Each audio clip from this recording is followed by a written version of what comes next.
मैं परमेश्वर का धन्यवाद करता हूं आज की इस अद्भुत टीचिंग में, क्योंकि परमेश्वर आज आपको शिक्षित करने जा रहा है। और विशेष करके आज की टीचिंग उन सभी भाई बहनों के लिए होने जा रही है जो कि एक कलीसिया से जुड़े हुए हैं या फिर कलीसिया चलाते हैं, परमेश्वर का वचन प्रचार करते हैं और उन्होंने अपनी मिनिस्ट्री बनाई है और जो पासवान है। आप सभी के लिए परमेश्वर आज कुछ संदेश देने जा रहे हैं जो आपको आज बहुत सी आशीषों के साथ में बढ़ाएगा। हालेलुया। मेरा विश्वास है कि परमेश्वर आज सभी से बातें करने जा रहा है, इसीलिए मेरे साथ इस शिक्षा में अंत तक बने रहें और हम परमेश्वर का धन्यवाद करें। प्यारे पिता, मैं तेरी स्तुति और प्रशंसा करता हूं इस अद्भुत टीचिंग के लिए और आज की शिक्षा के लिए खुदाबंद, कि इन शिक्षाओं में खुदाबंद तेरे बेटे और बेटियां बढ़ते जाएं अंश अंश करके और यह सीखते जाएं और प्रभु अपना वजूद यह ढूंढने पाएं कि ये कौन है और तूने इनको क्यों रचा है और इनका क्या अस्तित्व का कारण है। पिता परमेश्वर, यह तुझे अभिव्यक्त करने पाए और प्रभु एक अच्छी कलीसिया बनने पाए और बनाने पाए। प्रभु यीशु मसीह की नाम में परमेश्वर की महिमा के लिए मैं इस प्रार्थना को कर रहा हूं। आमीन और आमीन। हालेलुया। मेरे साथ आज एक वचन को पढ़ेंगे और मैं आज आप लोगों के लिए वचन पढ़ना चाहता हूं। इफिसियों अध्याय 3 वचन 14 से लेकर 19 में पढ़ूंगा। बहुत सुंदर वचन है और इफिसियों की पुस्तक ही बहुत ही अमेजिंग पुस्तक है। अगर मैं आपसे यह बात कहूं तो मेरे साथ पढ़ें। इफिसियों 3 वचन 14 से 19 लिखा है, मैं इसी कारण उस पिता के सामने घुटने टेकता हूं जिससे स्वर्ग और पृथ्वी पर हर एक घराने का नाम रखा जाता है, कि वह अपनी महिमा के धन के अनुसार तुम्हें यह दान दे कि तुम उसके आत्मा से अपने भीतरी मनुष्यत्व में जीवन पाकर सामर्थ्य पाकर बलवंत होते जाओ और विश्वास के द्वारा मसीह तुम्हारे हृदय में बसे, कि तुम प्रेम में जड़ पकड़कर और नींव डालकर सब पवित्र लोगों के साथ भली भांति समझने की शक्ति पाओ कि उसकी चौड़ाई और लंबाई और ऊंचाई और गहराई कितनी है, और मसीह के उस प्रेम को जान सको जो ज्ञान से परे है, कि तुम परमेश्वर की सारी भरपूरी तक परिपूर्ण हो जाओ। आमीन। हालेलुया। मैं आज बात कर रहा हूं कलीसिया के बारे में, क्योंकि यह इफिसियों का यह वचन वास्तव में कलीसिया के लिए ही है। इफिसियों की पुस्तक कलीसिया के लिए ही है और मैं कलीसिया के बारे में कुछ बताना चाहता हूं। मैं कहना चाहता हूं कि कलीसिया परमेश्वर के अनंत योजनाओं में से एक है। परमेश्वर की यह पहली योजना है कि वो आपको एक पहचान दे।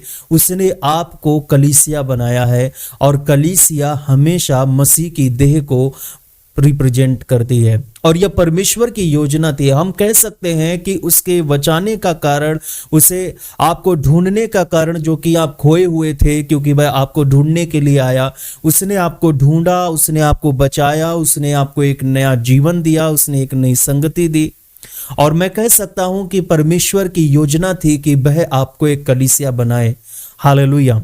लेकिन कलीसिया वास्तव में परमेश्वर की एक महत्वपूर्ण योजना है और मैं कह सकता हूं कि आप परमेश्वर की एक महत्वपूर्ण योजना हैं। हालेलुया।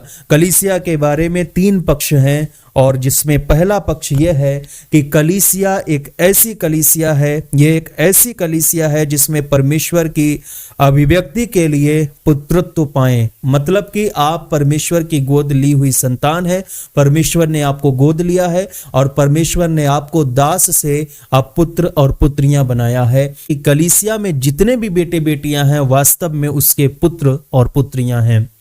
और दूसरा है कि यह एक ऐसी कलीसिया है जिसके द्वारा शैतान को हराया जाता है और लज्जित किया जाता है। और तीसरा है, यह एक ऐसी कलीसिया है जिसके द्वारा मसीह सब बातों पर शिरोमणि होगा। वाह! यहां पर कलीसिया की डिफिनीशन बहुत ही अच्छी तरह से बताई गई है। मसीह सब बातों में शिरोमणि है, शैतान को हराया और लज्जित किया जाएगा और हमें पुत्रत्व प्राप्त हुआ है, हमें गोद लिया गया है, आपको गोद लिया गया है। अब आप एक उत्तराधिकारी हैं। मेरे प्रियो, परमेश्वर को स्वयं हमारे भीतर कार्य करना है और हमें मात्र अपने पुत्र ही बनाना नहीं है, बल्कि जो कुछ भी वह है और जो कुछ उसके पास है उन सबका उत्तराधिकारी बनाना है, ताकि वह अपने आप को अभिव्यक्त कर सके। अगर वो हमें दास ही रखता तो कभी भी हम उत्तराधिकारी नहीं बन सकते और ना कभी भी हम परमेश्वर को रिप्रेजेंट कर सकते। परमेश्वर चाहता है कि वह खुद को अभिव्यक्त करे तुम्हारे माध्यम से। यदि आप दास ही रहोगे तो परमेश्वर अपने आप को क्या दास के रूप में रिप्रेजेंट करेगा? जो सर्वशक्तिमान परमेश्वर है उसने स्वतंत्र बनाया है और उसने आपको इसीलिए स्वतंत्र किया, उसने आपको पुत्र बनाया ताकि आप वो विरासत प्राप्त कर पाए। यदि वो आपको गोद नहीं लेता, अगर वो आपको ले पालक संतान नहीं बनाता, तो आप कभी भी उसके अधिकारी उत्तराधिकारी नहीं बनते। लेकिन परमेश्वर का मैं धन्यवाद करता हूं, उसकी स्तुति हो कि हम उसके ले पालक संतान हैं। आमीन। तो सबसे पहले परमेश्वर ने हमें जीवन का संदेश सुनाया, जो कि आपने पिछली टीचिंग में सुना कि परमेश्वर चाहता है कि आप सही और बुरी, गलत का और सही का जो पेड़ है उसको त्याग दें, अच्छाई और बुराई के पेड़ को त्याग दें, मसीही जीवन अपनाएं जो कि जीवन का वृक्ष है। और परमेश्वर चाहता है कि हम जीवन के वृक्ष को अपनाएं। हमने बहुत ही बेहतर तरीके से इस शिक्षा को सुना है। यदि आपने नहीं सुना है तो आप पिछली शिक्षा को जरूर सुनना। परमेश्वर ने हमारे अंदर जीवन का संचार किया है इस शिक्षा के माध्यम से, और परमेश्वर ने अब हमें जीवन दिया है। मेरे प्रियो, जीवन होने के बाद, जब जीवन होता है, जब जीवन शुरू हो जाता है, तब इसके बाद जो प्रक्रिया होती है वह है निर्माण की। आज मैं इसी पर बात करना चाहता हूं, क्योंकि परमेश्वर आप में कुछ निर्माण करना चाहता है, आपके द्वारा वह कुछ निर्माण करना चाहता है। सबसे पहले जीवन की बात, उसके बाद निर्माण की बात। हालेलुया, वाह। और निर्माण का उद्देश्य क्या है? कि मसीह की अधीनता में आपको लेकर आए ताकि आप परमेश्वर को अभिव्यक्त कर सकें, जीवन को उपयुक्त क्रम में ला सकें और मसीह के अधीनता में आ सकें। परमेश्वर ने हमारे भीतर जो आत्मा रखी है वो लक्ष्यपूर्ण रूप में रखी है। बिना लक्ष्य के उसने कुछ भी काम नहीं किया। और उस आत्मा का लक्ष्य क्या है? ताकि हम परमेश्वर को उससे संपर्क कर सकें और उससे बात कर सकें और उसे अपने में समाहित कर सकें, उसे अभिव्यक्त करने के लिए। मेरे प्रियो, परमेश्वर कभी भी बाहर से काम नहीं करता है कि वह बाहर से आपके देह में एंटर करे और आपके शरीर के अंदर जाए। वह बाहर से अंदर के लिए नहीं जाता है, बल्कि वह आपके अंदर से बाहर के लिए जाता है। आप इस तरह से समझ सकते हैं कि वह बाहर से काम नहीं करेगा, वह आपकी आत्मा के माध्यम से खुद को फैलाता है और वह आपको बाहरी रूप को भी चेंज कर देगा, रूपांतर कर देगा और हर कोई देखेगा और परमेश्वर की महिमा करेगा। वह भीतर होकर काम करता है, ना कि बाहर से। कितनी मेरी बात को समझ पा रहे हैं? आमीन, हालेलुया। अब क्या हुआ कि परमेश्वर का आत्मा यानी कि पवित्र आत्मा हमारी मानवीय आत्मा में एक हो गया है। परमेश्वर हमारे भीतर है, अब वो बाहर की ओर फैल रहा है और वो ऐसा इसलिए कर रहा है ताकि हमारा विवेक, हमारा मन, हमारी भावनाएं, हमारी इच्छा और हमारा संपूर्ण अस्तित्व पूरा सराबोर हो जाए उसकी उपस्थिति से। और वो अंदर से ही यह काम कर सकता है, बाहर से ये कुछ नहीं हो सकता। तो मेरे प्रियो, आज शैतान ने लोगों को भरमाना शुरू कर दिया, भटकाना शुरू कर दिया और लक्ष्यहीन बना दिया। जो लक्ष्य परमेश्वर के लिए हमारा है, वो लक्ष्य से हम भटक चुके हैं। मनुष्य के अस्तित्व के रहने के लिए परमेश्वर ने बहुत सी भौतिक वस्तुएं बनाई, जैसे कि भोजन, पानी, कपड़े, घर और जितनी भी जरूरत की चीजें हैं और जिन्हें हम डेली नीड्स कहते हैं। यह परमेश्वर ने हमारे अस्तित्व में रहने के लिए बनाई, लेकिन यह हमारा लक्ष्य नहीं है। यह चीजें हमारा लक्ष्य नहीं है, भोजन हमारा लक्ष्य नहीं है, पानी हमारा लक्ष्य नहीं है, कपड़े हमारा लक्ष्य नहीं है, घर हमारा लक्ष्य नहीं है, अन्य वस्तुएं हमारा लक्ष्य नहीं है। हमारा लक्ष्य क्या है? इससे हमें दुष्ट ने भटका दिया। यह दुष्ट, यह शत्रु शैतान है, यह हमारा शत्रु है। इसने हमें भटका दिया है। इसने क्या किया? इसने इन्हीं चीजों को हमारा लक्ष्य बना दिया। परमेश्वर के लिए जो हमारा लक्ष्य था वो नहीं, बल्कि इन चीजों को ही उसने लक्ष्य बना दिया। परमेश्वर ने यहूदियों को एक विशेष आत्मिक ज्ञान दिया था, पर शैतान ने उसको भी उसके माध्यम से भी मसीह से उन्हें दूर कर दिया।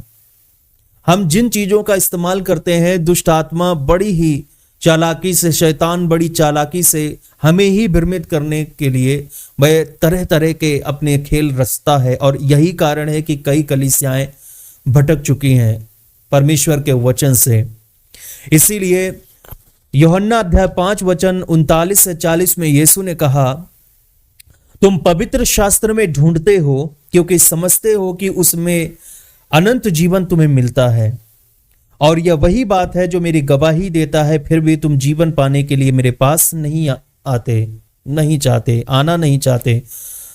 यहां पर परमेश्वर का वचन कहता है कि जो पवित्र शास्त्र तुम पढ़ते हो वो पवित्र शास्त्र भी मेरे बारे में ही बात करते हैं, लेकिन तुम्हारा मन ऐसा भटका दिया गया है कि तुम ये बातें सामने लिखी हुई देखते हुए भी तुम मुझ में विश्वास नहीं कर पा रहे हो, क्योंकि आप लक्ष्यहीन हो चुके हो। क्योंकि आपका जो लक्ष्य था वो अब इन जरूरत, जिनको मैंने कहा डेली नीड्स, ये हो गई हैं।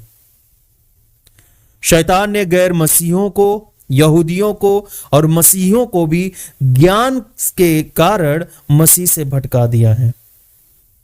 हालेलुया। ये अच्छी बात नहीं है, और परमेश्वर की स्तुति हो कि वह तुम्हें ढूंढता है और तुम्हें वो बचाता भी है, और उसने मुझे भी बचाया। और इसीलिए मैं कहना चाहता हूं कि यीशु मसीह हमारी अर्थव्यवस्था है। परमेश्वर की अर्थव्यवस्था यीशु मसीह है, और हम यीशु मसीह के एक देह हैं, तो तुम भी परमेश्वर की एक अर्थव्यवस्था हो। मसीही परमेश्वर की अर्थव्यवस्था है। हालेलुया। स्वर्ग की अर्थव्यवस्था मसीह है। आमीन। और वहीं से हम स्वर्गीय धन प्राप्त करते हैं, और वहीं से हम रिच होते हैं, अमीर होते हैं, प्रॉस्पर होते हैं। हालेलुया। ये जो कलीसियाएं भटकी हुई हैं, ये दुष्ट आत्मा ने इनको बहुत ही चालाकी से भटकाया। शैतान ने इन मसीहियों को बहुत चालाकी से भटकाया, ज्ञान की ही वजह से।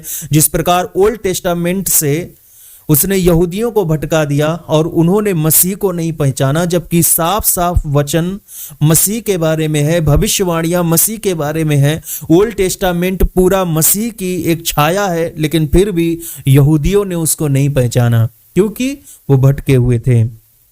और आज भी लोग मसीह से भटके हुए हैं। किन की वजह से? वरदानों की वजह से। बहुत अधिक वरदान, दर्शन, चिन्ह, चमत्कार, अपने जीवन में कुछ चमत्कार पाना, मिरेकल पाना। मेरे पास बहुत से फोन आते हैं और कहते हैं कि मेरे लिए प्रोफेसी करो। बहुत से फोन आते हैं और कहते हैं कि मुझे ये चंगाई मिलनी चाहिए। बहुत से लोग कहते हैं कि मेरे लिए ये करो। मैं जानता हूं कि वो बहुत ही फ्रस्ट्रेशन में हैं और परेशान है और उनको इनकी जरूरत है, लेकिन वास्तव में मैं कहना चाहूंगा कि इससे भी अधिक कुछ है जिसकी आपको सबसे ज्यादा जरूरत है। और जैसे ही वो जरूरत पूरी होगी, ये आपकी जरूरत ऑटोमेटिक पूरी हो जाएगी। इस मिरेकल को आपको जरूरत नहीं है, आपको जरूरत है कुछ अलग। जो आपको ढूंढना है वो आपका एक लक्ष्य है। आप भटके हुए हो। हालेलुया। और शैतान ने लोगों को भटकाया ज्ञान की वजह से। दर्शन बहुत सारे, कई मेरे पास फोन आए हैं और ऐसे ऐसे फोन आते हैं जो करीब 20 मिनट मेरा ले लेते हैं और वो अपने दर्शन पर दर्शन, दर्शन पर दर्शन बताते जाते हैं और अंत में वो कहते हैं, 1 घंटे की कॉल होने के बाद वो कहते हैं कि मैं बहुत परेशान हूं पास्टर जी, मुझे समझ नहीं आता है कि मैं इतना अकेला महसूस क्यों करता हूं, या मुझे समझ नहीं आता है कि पास्टर मैं ऐसा क्यों लगता है कि मैं छोड़ दिया गया हूं या त्याग दिया गया हूं, या फिर मैं परमेश्वर मुझसे बात नहीं करता। तो कारण यह है कि बहुत अधिक ज्ञान या बहुत अधिक इन सारी चीजों के बाद हम मसीह को पहचाने नहीं है। मसीह जो हमारे अंदर शांति लेकर आया है उसको पहचाने नहीं है, जो कि मैंने पिछली टीचिंग में ये सारी चीजों को क्लियर किया है कि मसीह कहाँ है और कैसे बात करता है और वो क्या चाहता है। तो उसने मसीहों को परमेश्वर के मुख्य लक्ष्य से भटका दिया। और कट्टरवादी मसीहत भी यही कहती है कि परमेश्वर हमसे प्रेम करता है, उसने अपने पुत्र को हमें नरक से छुड़ाने के लिए क्रूस पर मरने के लिए भेजा, हमारे पाप क्षमा हुए और हम स्वर्ग चले जाएंगे। बहुत अच्छा विश्वास है अगर हम ये विश्वास करते हैं। मैं ये नहीं कहता हूँ ये बहुत गलत विश्वास है, ऐसा नहीं है, नहीं, ये बिल्कुल एकदम एक्यूरेट और सत्य बात है कि परमेश्वर हमसे प्रेम करता है। वाह! और उसने अपने पुत्र को हमें छुड़ाने के लिए, बचाने के लिए भेजा और क्रूस पर मरने के लिए भेजा, और वह हमारे लिए मारा गया, गाड़ा गया, जी उठा। लेकिन मैं एक बात कहना चाहता हूं, क्या आपने कभी इस बात पर गौर किया या कभी किसी ने ये शिक्षा दी आपको कि परमेश्वर मसीह के द्वारा आत्मा के रूप में अपने आप को हम में कार्य करने का लक्ष्य रखता है, ताकि मसीह अपनी देह के द्वारा अभिव्यक्त किया जा सके, ताकि संपूर्ण सृष्टि का नेतृत्व अपने अधीन कर ले। वह आपके माध्यम से कुछ कार्य करना चाहता है बड़ा। दर्शन, वरदान और ये सारी चीजें एक साइड वर्क हैं, ये आपके सहायक हैं, ये आपकी जरूरत है। हालेलुया! ये एक सहायक के रूप में आपको दिए गए हैं, लेकिन वास्तव में आपका जो लक्ष्य है वो कुछ अलग है। पौलुस ने कहा कि हमें ये वरदानों की चाह करनी चाहिए, लेकिन इससे भी अधिक इफिसियों में उसने कहा कि तुम्हें क्या चाहिए। वो बहुत ही पुस्तक अच्छी है, मुझे पसंद है। तो मैं आपको कहना चाहता हूं, डेली नीड्स हमारे लिए हैं, ना कि हम डेली नीड्स के लिए हैं। आज दुनिया रोजाना के दैनिक जरूरतों के पीछे भाग रही है, जबकि ये हमारे लिए बनाई गई थी, हमारे लिए ये बनाई गई थी। आज ऐसा लगता है कि वो भाग रही हैं और हम उनके पीछे उनको पाने के लिए दौड़ लगा रहे हैं, जबकि हमारे लिए ये हमारे लिए बनाई गई है, हमारे भोजन के लिए बनाई गई हैं। हालेलुया! मत्ती अध्याय 6 वचन 31 से 33 को मैं पढ़ना चाहूंगा आपके लिए, और मैं चाहता हूं कि आप इन्हें नोट करते चलें। यह वास्तव में बहुत ही सुंदर है।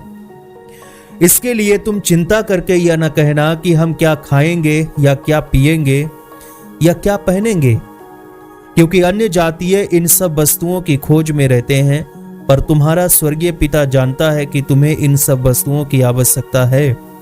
इसलिए पहले तुम परमेश्वर के राज्य और उसके धर्म की खोज करो, तो ये सब वस्तुएं भी तुम्हें मिल जाएंगी। वाह! आमीन, हालेलुया! यदि हम परमेश्वर के उद्देश्य की सुधि लेते हैं तो परमेश्वर हमारी आवश्यकताओं को पूरा करेगा और उसकी वो सुधि लेगा। और अगर हम परमेश्वर की लक्ष्य को महत्व देंगे तो परमेश्वर भी हमारा महत्व की सुधि लेगा। हालेलुया! तो इफिसियों की पुस्तक बहुत ही सुंदर पुस्तक है, और मुझे ये इसलिए अच्छी लगी। इफिसियों की पुस्तक को जब आप पढ़ोगे तो ये भौतिक वस्तुएं या ज्ञान या वरदानों के बारे में बिल्कुल बात नहीं करती हैं। ये मसीह से हमारे संबंध के बारे में बात करती हैं। मसीह जो आत्मा है उसकी रहस्यमय श्रेष्ठता के बारे में बात करती है। ये वास्तव में पूरा मसीह में जीवन, मसीह में श्रेष्ठता और मसीह की हर एक चीज के लिए बात करती है, और बहुत ही सुंदर है। ये सब कुछ मसीह के इर्द गिर्द घूम रही है, ना कि कोई दर्शन, ना वरदान, ना भौतिक वस्तुएं। इफिसियों 3:17 में लिखा है, और विश्वास के द्वारा मसीह तुम्हारे हृदय में बसे। तो मसीह का घर कहां है? मसीह अपना घर बनाना चाहता है आपके हृदयों में। बेशक मसीह जो है हमारी आत्मा में है, हमारी आत्मा में मिला हुआ है, हमारी आत्मा में एक है, लेकिन उसने अपना घर बनाया है, वो स्थान बनाया हृदय। तो हृदय क्या है? यह वह स्थान है जिसे मसीह ने अपना घर बनाया। और मैं आपको एक बात बताऊं, हृदय वो जगह है जहां प्राण के सभी भागों और आत्मा के एक भाग जो कि एक विवेक होता है, उससे मिलकर यह बना है। तो हृदय उसने इसलिए अपना घर बनाया ताकि हृदय से वह मन, भाव, इच्छा और साथ ही साथ विवेक को भी अपने कंट्रोल में ले ले, और इन सब पर वही प्रभुता करे। आमीन! वो राजा है, वो इन सब को अपने अधिकार में ले लेगा। तो मसीह हमारी आत्मा में है, लेकिन उसने अपना घर कहां बनाया? हमारे हृदय में। वाह! और इससे क्या होगा? हम परमेश्वर की सभी संपूर्णता से भर जाएंगे, क्योंकि हृदय वो पंपिंग वाला स्थान है जहां हमारे पूरी नाड़ियों में और हर जगह ब्लड सप्लाई होता है। और जब मसीह वहां पर है तो उसकी उपस्थिति के कारण जो पवित्रता है वो हमारे शरीर के हर हिस्से में फैलेगी। वाह! ये कितना अमेजिंग है, पूरे हर हिस्से में, और वो हमारे जिंदा रहने का एक वजह होगा मसीह। तो अब बात करते हैं कलीसिया के बारे में, क्योंकि परमेश्वर आपको कलीसिया बनाता है। इसके माध्यम से आप मसीह की देह बन जाते हैं। कलीसिया मसीह की देह है। तो कलीसिया का जन्म कैसे हुआ? जिस प्रकार हव्वा आदम से निकली है, उसी प्रकार कलीसिया मसीह से निकली है। मैं उसका एक सहायक हूं, मैं उसकी पत्नी हूं। हालेलुया। और तो जैसे हव्वा आदम के अधीन रहनी चाहिए, तो कलीसिया को मसीह के अधीन रहनी चाहिए। ये कितना सुंदर है। मुझे लगता है यह हमें बहुत ही हर्षित कर रहा है। हालेलुया, कि हम उसकी पत्नी हैं और हमें उसकी अवश्य अधीनता में रहना चाहिए। तो हम उसकी देह हैं। जिस प्रकार हव्वा आदम की देह है, उसी प्रकार कलीसिया मसीह की देह और हम उसकी देह हैं। वाह, हालेलुया।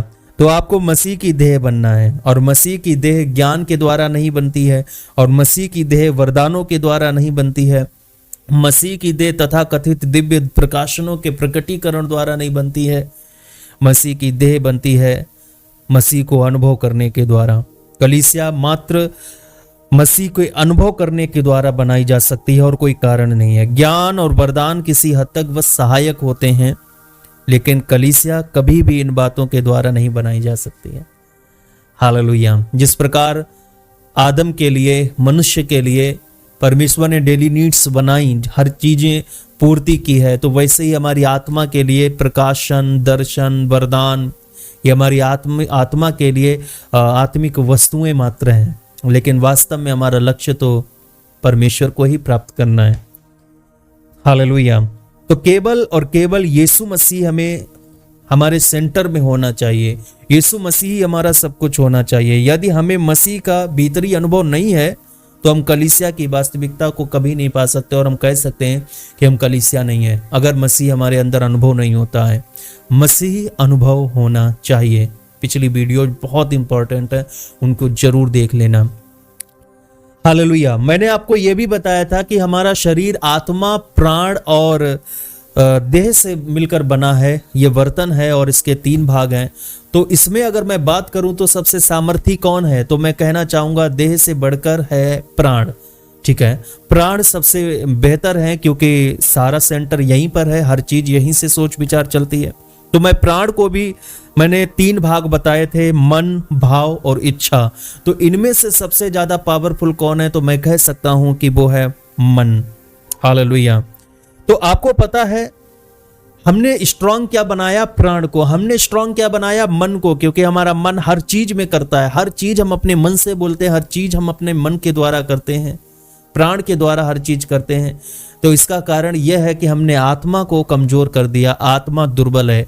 मन के अपेक्षा आत्मा दुर्बल है, प्राण की अपेक्षा आत्मा दुर्बल है। इसीलिए हमारा मन तो करता है हर चीज करने का, लेकिन आत्मा दुर्बल है। जैसा कि यीशु ने भी अपने वचन में कहा है, जब हमें बातें करने को दे दो, गपशप करने को दे दो, हम बहुत सारी बातें कर सकते हैं, लेकिन जहां किसी ने कह दिया कि आओ हम प्रार्थना करें, तो सब शांत हो जाते हैं, क्योंकि आत्मा कमजोर है। इसको मजबूत करने के लिए मेरे प्रियो, हमें रोजाना परमेश्वर से बात करनी होगी, हमें रोजाना परमेश्वर के साथ बैठना होगा, और वास्तव में हमें प्रार्थना करनी होगी। आत्मा में जब हम प्रार्थना करेंगे तो ये हमारी आत्मा को मजबूत करता है। जिस प्रकार बहुत सी बातें हमारे मन और प्राण को मजबूत करती हैं, हमारे विचारों को मजबूत करती हैं, तो आत्मा में प्रार्थना करना हमारी आत्मा को मजबूत कर देगा। और जब यह आत्मा आपकी प्राण से ऊपर हो जाएगी, आत्मा आपकी प्राण से ऊपर मजबूत हो जाएगी, तो मेरे प्रियो तब आप जो कुछ भी करोगे वो हो जाएगा। हालेलुया। तो हमें आत्मा को मजबूत करना है। तो हमें क्या करना है? मसीह के पास आना है, पश्चाताप करना है अपनी उन सारी चीजों से जिनमें हम फंसे हुए थे। इस टीचिंग के बाद आपको जो भी लगा कि मैं तो इन सारी चीजों में फंसा हुआ था, मैं इन दर्शनों, इन प्रकाशनों, इन सारी चीजों के पीछे दौड़ लगा रहा था, मैं मसीह को तो भूल गया था एकदम। तो जो पश्चाताप कर रहे हैं और पश्चाताप करना चाहते हैं, तो वो आओ। पश्चाताप का मतलब है मन फिराना। किस चीज से मन फिराना? उन सारी बातों से मन फिराना जिनके पीछे हम दौड़ लगा रहे थे, लक्ष्यहीन, जो लक्ष्य है उससे भटक कर। तो हमें फिर से वापस लक्ष्य के पास आना, पश्चाताप करना। जब हम पश्चाताप करते हैं तो आपको पता है हमारा जो हृदय है, तो वो हृदय आत्मा का प्रवेश द्वार है। मैंने कहा हृदय आत्मा का प्रवेश द्वार है और हृदय में दो प्रमुख भाग होते हैं, मन और विवेक। तो जब हम पश्चाताप करते हैं तो मन से हम रिपेंट करते हैं और कहते हैं कि मैं अब दोबारा ये काम नहीं करूंगा। मन में मैंने ट्रिगर किया और विवेक ने ये बात मान लिया कि ओके, अब इसके लिए मैंने पश्चाताप कर लिया है। तो वहां पर आपको एक कंफर्मेशन मिल गया कि ठीक है, हमने रिपेंट कर लिया है। अब क्या हुआ, दरवाजा खुल गया। कौन सा दरवाजा खुला? हृदय का द्वार खुल गया। और जैसे ही हृदय का द्वार खुलता है तो हृदय का द्वार क्या है, और हृदय का द्वार तो पश्चाताप करके हमने हृदय का द्वार खोल लिया, लेकिन आत्मा का द्वार क्या है? हृदय। तो इससे हम आत्मा में प्रवेश कर सकते हैं, परमेश्वर को हम इनवाइट कर सकते हैं। हालेलुया, हम परमेश्वर को अपने जीवन में इनवाइट कर सकते हैं इसके माध्यम से। तो हम पश्चाताप करें और प्रार्थना करें। हालेलुया, ये बहुत अच्छा है। इफिसियों 3 अध्याय 3 वचन 17 से 19 को मैं एक बार फिर से पढ़ना चाहता हूं, और आप अपनी बाइबल में 14 से 19 पढ़ना, बहुत अच्छा है। मैं फिलहाल 17 से पढ़ूंगा। और विश्वास के द्वारा मसीह तुम्हारे हृदय में बसे। हालेलुया, विश्वास के द्वारा मसीह तुम्हारे हृदय में बसे, क्योंकि उसका यह घर है कि तुम प्रेम में जड़ पकड़कर और नींव डालकर सब पवित्र लोगों के साथ भली भांति समझने की शक्ति पाओ कि उसकी चौड़ाई और लंबाई और ऊंचाई और गहराई कितनी है, और मसीह के उस प्रेम को जान सको जो ज्ञान से परे है, कि तुम परमेश्वर की सारी भरपूरी तक परिपूर्ण हो जाओ। परमेश्वर आपको सारी भरपूरी देता है, लेकिन मसीह के उस प्रेम में, और वचन कहता है यह ज्ञान से परे है।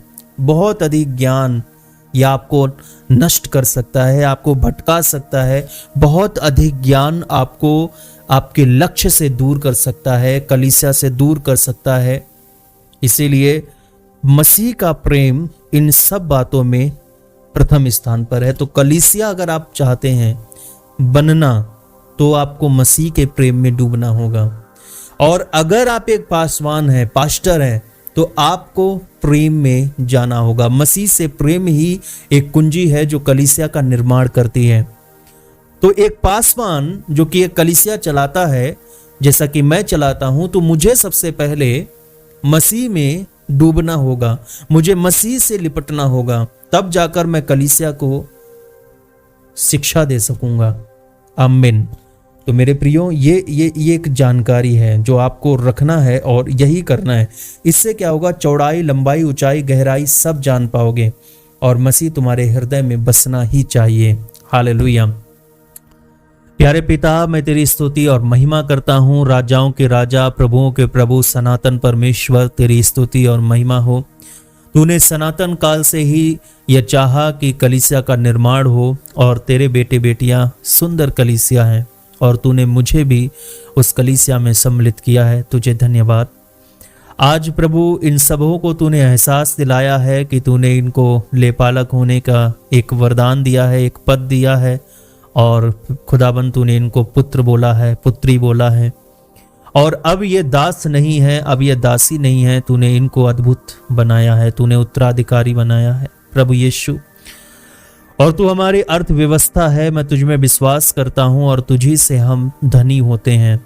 वाह, इनकी जरूरतें पूरी हो जाएं पिता, ताकि यह जरूरतों के पीछे ना दौड़ लगाएं, डेली नीड्स के पीछे ना भागें और ना भटकें, और ना शैतान इनको उनके पीछे भटकाने पाए। हर एक जरूरत इनकी पूरी कर पिता प्रभु यीशु, क्योंकि मैं जानता हूं आज तो तुम्हें रहने के लिए, मसीही जीवन को आगे खुशहाली से जीने के लिए कुछ शरीर की आवश्यकताएं हैं पिता, जो तू पूरा कर। मैं प्रार्थना करता हूं इनके बिल पेमेंट्स और खुदाबंद हर एक चीजों में प्रभु इनकी सहायता कर। और प्रभु जिनके पास जॉब नहीं है प्रभु, उनकी तू आपूर्ति बन जा, परिवार की आपूर्ति बन जा। कभी भी घटी ना हो पिता, परिवार में कभी घटी का सामना ना करना पड़े। और जो बीज बोते हैं खुदाबंद, उन पर भी तू प्रभु स्पेशली अपनी कृपा बनाए रख। और प्रभु परमेश्वर, जिनके पास बीज बोने के लिए कुछ नहीं है पिता, तो वचन कहता है कि वह बीज बोने वाले को बीज देता है ताकि वो बो सके। तो उनको बीज दे ताकि वो बो सके और वो फसल काट सके। प्रभु तेरे नाम की स्तुति और महिमा के लिए प्रभु यीशु मसीह के नाम में मैं इस प्रार्थना को करता हूँ, आमीन और आमीन। हालेलुया। प्रभु आपको आशीषित करे। अब ये समय है परमेश्वर के राज्य के लिए बोने का, तो मैं चाहता हूं कि स्क्रीन पर दी गई जानकारी पर आप अपना कीमती बीज जरूर बोएं। मैं आपके लिए प्रार्थना करूंगा। और जितने भी लोग रोजाना वचन प्राप्त करना चाहते हैं तो डिस्क्रिप्शन एक बार जरूर चेक कर लिया करो। डिस्क्रिप्शन में व्हाट्सएप चैनल का लिंक दिया गया है, या फिर एक काम कीजिएगा 9927340655 हमारा व्हाट्सएप नंबर भी। आप मुझे कहें कि मुझे व्हाट्सएप चैनल में जुड़ना है, मुझे फॉलो करना है, मुझे इसमें ऐड होना है, तो प्लीज़ मुझे भी ऐड कर दीजिए। आप कोई भी मैसेज डाल सकते हैं और वहाँ मैं आपको लिंक दे दूंगा और आप जाकर फॉलो कर लीजिएगा। रोजाना वचन मिलेंगे, डेली रीडिंग्स मिलेंगी, ज़रूरत की चीज़ें मिलेंगी। अपडेट रहा करो हर चीज़ में। ओके, प्रभु आपको आशीषित करे। आप बहुत अच्छे हैं। शालोम।